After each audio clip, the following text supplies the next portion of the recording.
përveç të nxehtit veror, i cili po ndikon, istikamet po qelin ma shumë. E që duhet ndodhej e kundërta. Prandaj, kjo koha që po shkon, thojnë shërojnë plagët. Ndërsa në politikën kosovare, duket që pi hap plagët më shumë. Plagët në sensin dallimet, dhe nevojën për mu kallëzu ma parimor nëpërmjet qoftë blokadave, qoftë mos bashkëpunimit apo gjetjes së formave për të bërë propaganda apo për të bërë kampanje politike të ndërlidhur në zgjedhjet lokale. Prandaj nuk ka të re, informacioni më i madh që mund të jetë është që s'ka informacion. Jo për që po mshefen edhe janë jo transparent, po as ata të ngratit, në këtë rast përfaqësues, qytetar drenori përfaqësues agjil të certifikuar të popullit,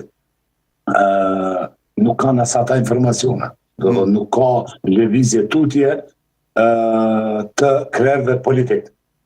Sepse është përtej, është evidente, shifet, është informacioni i cili nuk hipet publikisht, por shifet që vullneti tani më edhe pas rikonfirmimit të zotit Krasniqi në PDK dhe deklaratës së djeshme që nuk do bëj koalicione, edhe pse mund duket lojë politike e PDK-s në relacion me pushtetin e ardhshëm, është evidente që do të ka zgjatim apo zgjatje mund të themi të kohët të konstituimit të Kuvendit të Republikës.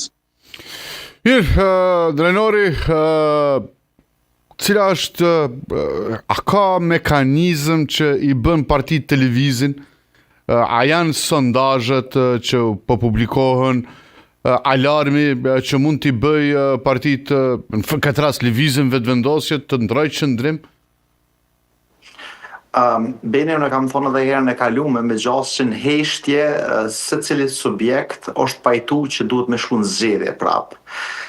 Ne kemi thonë që, madje tha me sigurit plot që zgjedhjet lokale, zgjedhja e presidentit ose presidentes në pranverën e vitit tashëm, i ka bërë që me kalkulu shumë para se të bëhet një qeveri me rezultatin e 9 shkurtit.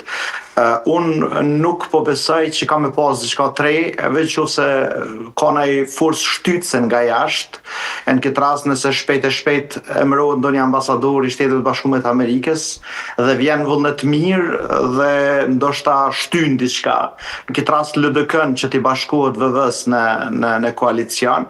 Përndryshe sinqerisht unë nuk besoj që nga këto subjekte politike që na kanë fut këtë çorë së kak me këtë rezultate 9 shkurtit do të ecet përpara që të kemi një qeveri para zgjedhjeve lokale të... Ta ndjekim pak Paris Guri, njëri nga deputetët e Lëvizjes Vetëvendosje, Lidhjes Demokratike të Kosovës. Është duke u ndëshku Kosova, populli i Kosovës, që kjo është më fatkeqësia më e madhe është kjo. S'ka lidhje cila parti ndëshkohet. Përderisa populli i Kosovës është u ndëshku tash prej 9 shkurtit. Faleminderit edhe juve.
Paris Guri që tha që po ndëshkohet Kosova, Gashi, a janë sondazhet arsyeja që mund shty vetëvendosjen të lëviz?